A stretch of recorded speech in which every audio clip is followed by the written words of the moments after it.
Hello, I'm Todd Inman. I'm the board member on scene, and we'll be briefing tonight where we're at in the investigation in regard to the CRJ accident with the Sikorsky helicopter. Let me just start with, as usual, our hearts go out to all the families of the victims. In fact, I just spent the last several hours with them before we came here, and I apologize that we had to move this back. But they are one of our primary concerns, along with making sure we get factual information out.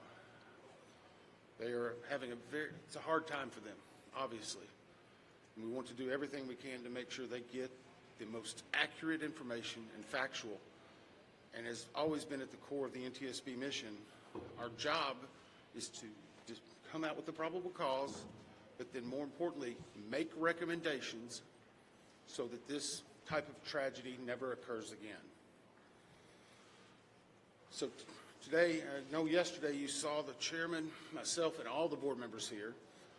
I just want to let you know they are still actively involved with this. We're just trying to make sure we're dividing and conquering. The chairman and I have had multiple conversations today. She's at the command post right now working with some of our people. I'd like to start by just thanking the first responders. When this first happened, a unified command was set up, and we had a lot of important people that came and worked with us. In Virginia, the Fairfax County Fire and Rescue, Fairfax County Fire and Rescue Department, Arlington County Fire and Rescue, Arlington County Emergency Management, Arlington Police, Alexandria City Fire, Alexandria Police, Virginia State Police, the NCR Incident Management Team, the Virginia Department of Emergency Management, the Virginia Department of Transportation, the Virginia Senator Warner's office, MWA's Fire and Rescue Team, MWA Police. A special shout out to every one of them. MWA has been amazing in helping and working with us, and we're truly appreciative. Along with DC Fire and Rescue, just extraordinary taking the lead. Prince William Fire and Rescue. In Maryland, the Montgomery Fire and Rescue, Prince George's Fire and Rescue, Charles County Fire and Rescue, Baltimore Fire, Baltimore Police, Anne Arundel Fire Department, Maryland State Police, Maryland Natural Resource Police, MPD, DCFD, and from the federal side, the U.S. Coast Guard, U.S. Army, U.S. Air Force, FBI, Secret Service, Customs and Border Patrol, Park Police, DOD, Naval District Washington, American Medical Response, and yes, the U.S. Department of Labor. All of those have been amazing partners and are one of the reasons why that this investigation continues to progress the way we want it to. As I said, we did family legislative requirement receiving family assistance. They have been briefed by the medical examiner, the fire chief, NTSB chairman, and myself, along with the family assistant unit from PSA Airlines. In regard to NTSB staff, all staff are now on scene that have been requested. And I want to point out one specific staff member because we're doing a joint NTSB and DOD investigation. The NTSB actually has a Black Hawk certified pilot on staff, on our personal staff, based out of Alaska. Once we realized the dynamics and the intricacies of the Black Hawk, we have brought that member in. They are on scene now, providing direct technical assistance to the NTSB. Now, it does not mean that the DOD is not working and helping with us, but in order to maintain our independence, we have our own Black Hawk certified pilot in the working group for helicopters. Regarding salvage at this point, the Navy Supervisor of Salvage is conducting salvage operations at the current time. Barges are en route from Virginia Beach, and we anticipate them to be on scene early tomorrow morning. After their arrival, they will be secured and located, and then significant salvage operations will continue. They are ongoing right now, but this will be the main lifting. It's being done in conjunction with the D.C. Medical Examiner's Office in order to make sure simultaneously that any additional victims are recovered and immediately turned over to them for identification and returned to their families. SupSal, which is the supervisor of salvage, is also conducting a debris mapping right now. This will help in our post-accident analysis of how the machine actually reacted to the incident. It'll also help us with understanding some of the airworthiness and crashworthiness and human factors. We have right now two distinct debris fields. One that houses the Sikorsky, which is in comparison to the CRJ, a little bit smaller. The CRJ is in another distinct area, and we consider a little bit larger. The good news is, based upon the initial mapping, while there are some small aspects of that debris field, there are large chunks that will be easily recoverable, and it will aid in the investigation when we bring it into the secured facility that will be located here on MWA. That will help us in the close proximity to be able to review and evaluate. Yesterday, we outlined for you a number of groups that have been stood up. A few of them in particular I want to call out, although every one of them have been working very hard. For your edification, the ATC group, Air Traffic Control, has been conducting interviews today. They're ongoing tonight. They will be ongoing for probably the next few days. We've had full cooperation in getting the witnesses that we need to gain those interviews. We will then take that information and match it with other data that we're receiving, and if necessary, conduct follow-up interviews at a later time. Our operations group now has on site an exemplar airplane similar to the CRJ 700. It's on a hard stand here at MWA. They will use that to evaluate cockpit configuration, seating, things like that. So whenever the salvage comes up, we're able to use an exemplary aircraft to match it against examples such as where maybe switches are, navigational aids, electronics. It is almost the exact same configuration aircraft. I want to clarify one thing. There's been a lot of questions and discussion regarding manifest. Let me make this best. We have not in our history, not in our past. We will not be in this accident. In fact, there's specific congressional language that whenever it is in our possession, it is not available through the Freedom of Information Act. It will not be included in our report. We will not be putting any names of any of the victims. Any release of that information will come from other individuals or groups. Regarding the recorders, as many of you saw last night, we recovered from the CRJ 2 separate recorders. One was a FDFR, that is a flight data recorder. FD. That was actually in what we consider good condition. As part of that process, it was soaked in alcohol overnight.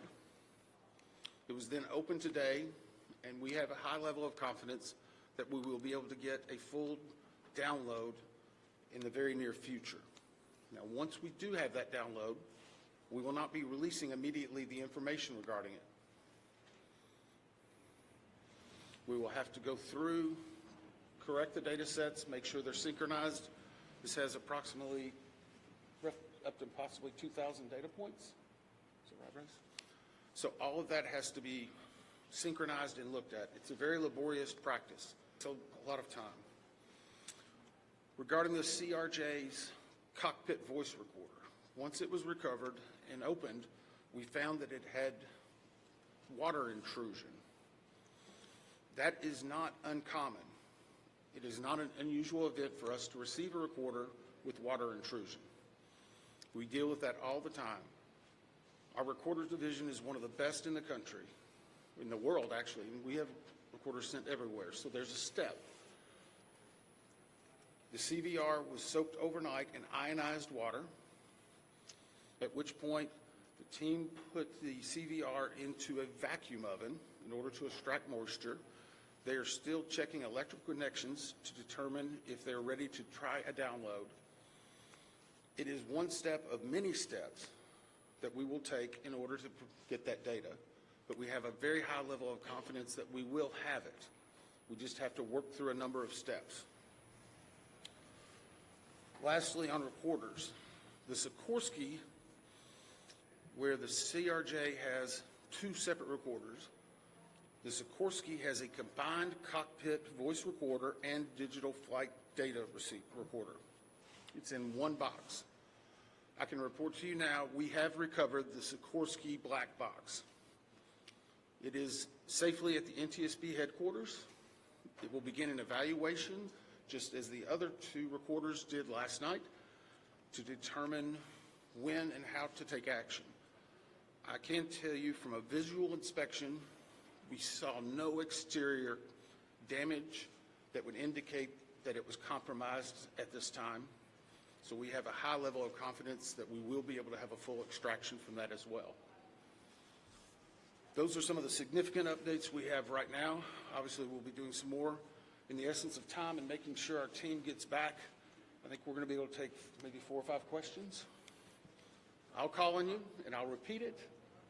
So we'll try to play that game a little bit, please. Right here. Thank you very much. Your name and outlet, please. Jonathan Kersley from Channel 9 Australia. Captain Sully Sullivan was one of the heroes of the incident on the Hudson, has said we absolutely should be reviewing airspace, not just here but in other places where there's a complex mix of traffic. Is he right? Is there time for a permanent shift in D.C. and across the country to keep airspace safe and separate between military and civilian air? So the question for those watching, is it this time now for us to possibly operate with commercial aircraft? I can't give you a definitive answer on that. What I can say is in this incident, it should not have happened. We have in aviation what's called a Swiss cheese approach, wherein if something fails, a backup should catch it. Multiple layers of redundancy. It's been a very long time since we've had a major aviation incident in the United States, and that's the reason it's the safest forms of transportation in the country. But the only way they do that is by investigating what happens now and then making recommendations in the future. Again, the NTSB has done 100,000 aviation investigations. We've issued 15,000 recommendations. Over 84% have been accepted. Once this investigative report comes out, we will be advocating probably for years for changes that need to be made, but we'll not speculate on what needs to be done until we have the facts. Hey, I'll call on people. Sorry. Member Dave Jefferson from Reuters. Can you talk about how long you think it will take to recover the debris, how long you plan to be on site, and have you got any early data yet off the ATC tapes? I think that was 3 or 4 together. How long the debris will take, how long we'll be on site, and have we gotten any information off of the air traffic control tapes. The debris, we are hopeful once the mapping is done that it will be done in what I will call quick order. And I can make no guarantees of that because first and foremost, we need to make every effort and to make sure we're recovering every one of the people that perished in this accident. We'll have some cranes that'll be coming up, and once that happens, you'll see a lot more activity and we'll be moving that in, but I don't want to give you a definitive time. I would say it will start in earnest probably on Sunday, and it will go through next week, and some of that's contingent upon weather and other things. Regarding the ATC tapes, we've received a lot of different information on ATC, and so I'm just going to preempt it. Off-the-shelf software programs are not always as accurate as the data we specifically get from ADSB, from the black boxes. All of that are factors that come into our investigation. So we will not speculate about ATC tapes that you may have heard and seen online or snippets. We are getting the full cooperation that we need to be able to make an accurate assessment and to make sure what we are saying is factual and that it will help and aid in the entire investigation. Cooper from Channel 7 in Boston. Is there anything glaring from the videos that we've all seen that would tell you that the pilot in the Black Hawk helicopter made a mistake?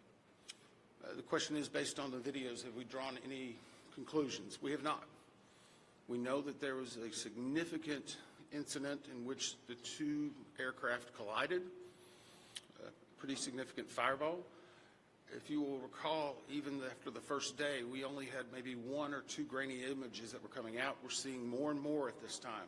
So we're still collecting data, but we are not going to opine until we see a lot of other things in there. A couple more? Yes, sir. On team with CNN, how critical is it to interview the controller in the tower pad? And how concerning is it to you, the reports that that controller was working 2 positions at the same time? So the question was, how critical are the air traffic control interviews and basically staffing? So air traffic control interviews are critical. That's the reason why there's a process in place. That began immediately after the accident. It was preservation of that evidence. It was immediately taking down notes, getting logs, all that information. We will go back and look at any air traffic controller that was involved in this. We'll go back and look at their past probably 72 hours, even 2 or 3 weeks. We'll look at their training, their hiring, everything, what they probably ate that day. But it is not one point that tells us everything. It's layered into a lot of other information that's very critical. Regarding staffing, the FAA has had a very robust plan in looking at staffing. Obviously, we'll be looking at not only staffing that day, but progressively staffing. How many people, what job functions they were doing. Were they being combined? Were they not? What was the weather outside? What was the number of landings? I recall back during COVID, 1 runway was being used. Runway 1, that was the only one. 33, as traffic came back, started being opened up. So we would look at changes in traffic patterns, construction at the airport, all of that. It all paints a very big picture. Who are you? Sorry.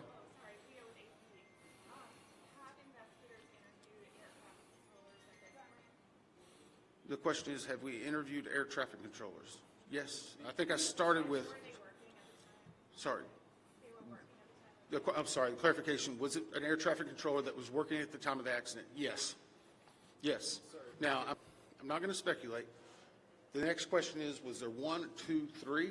I don't have the answer for that right now. I know that the controller that was working at the time has been interviewed, and his interviews are ongoing throughout the day. Yes, ma'am. Last one.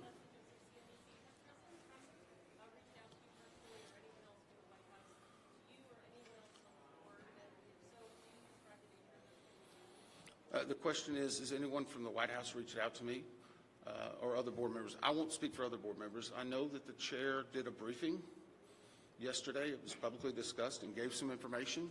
I have not received any contact. I'm going to go back to something we talked about earlier. The NTSB is an independent bipartisan board. 58 years as the gold standard. Our job is to find the facts. But more importantly, our job is to make sure this tragedy doesn't happen again, regardless of what anyone may be saying. Our investigators never want to see this happen again, and I never want to have to go back and brief another set of family like that. Thank you. Thank you very much. Thank you very much.